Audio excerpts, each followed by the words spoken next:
नमस्कार साथियों। आज हम चर्चा करने जा रहे हैं एक बेहद रोचक राजयोग के बारे में। वह राजयोग है जब हमारा कोई ग्रह कुंडली में नीच राशि में स्थित होता है तो वह कहीं ना कहीं एक विशेष प्रकार का राजयोग भी बनाता है। वह किस प्रकार का राजयोग बनता है? जब उसकी नीचता भंग हो जाती है। जब किसी ग्रह की नीचता भंग हो जाती है तो वह उच्च से भी ज्यादा अच्छा प्रभाव देने में समर्थ हो जाता है। इसी प्रकार इस प्रकार के राजयोग को हम नीच भंग राजयोग कहते हैं। यह बहुत ही सक्रिय राजयोगों में गिना जाता है क्योंकि इसके प्रभाव और इसका देने का फल बहुत ही तीव्र और बहुत ही अच्छा होता है। तो आखिरकार यह नीच भंग राजयोग क्या है?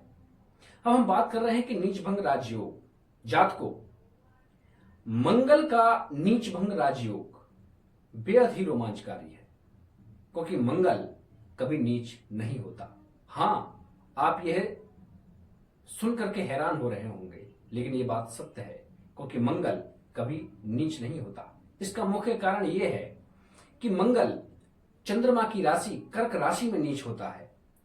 और अगर हमारा यह सूत्र है कि यदि जो भी ग्रह जिस राशि में नीच का होता है उसका स्वामी चंद्र लग्न से केंद्र में आ जाए तो उसकी नीचता भंग हो जाती है, क्योंकि वह नीच राशि में मंगल कर्क में नीच होता है और उसका स्वामी खुद चंद्र है।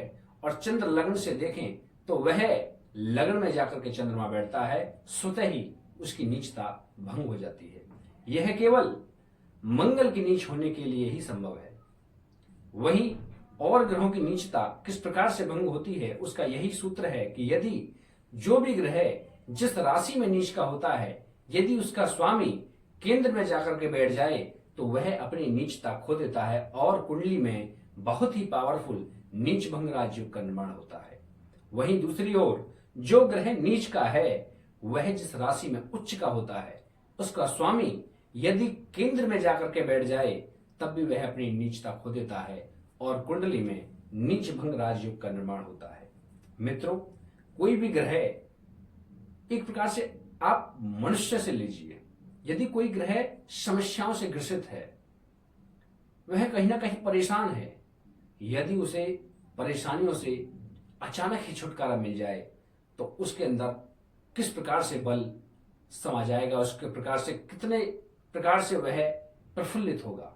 वही है, यदि कोई ग्रह नीच का होता है और उसकी नीचता को हटा दिया जाए, उसको भंग कर दिया जाए तो वह जो ग्रह है बहुत ही पावरफुल हो जाता है और देने के लिए बहुत ज्यादा समर्थ हो जाता है।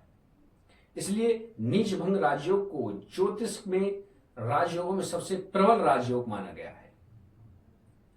आइए हम एक उदाहरण से समझते हैं। यह जो जन्म कुंडली प्रस्तुत है यह गुरु बल्लभाचार्य जी की कुंडली है जो एक वृश्चिक लग्न की कुंडली है। इसमें जो लग्नेश हुए वह मंगल हुए और मंगल नवम भाव में जाकर यानी कर्क राशि में नीच के हुए।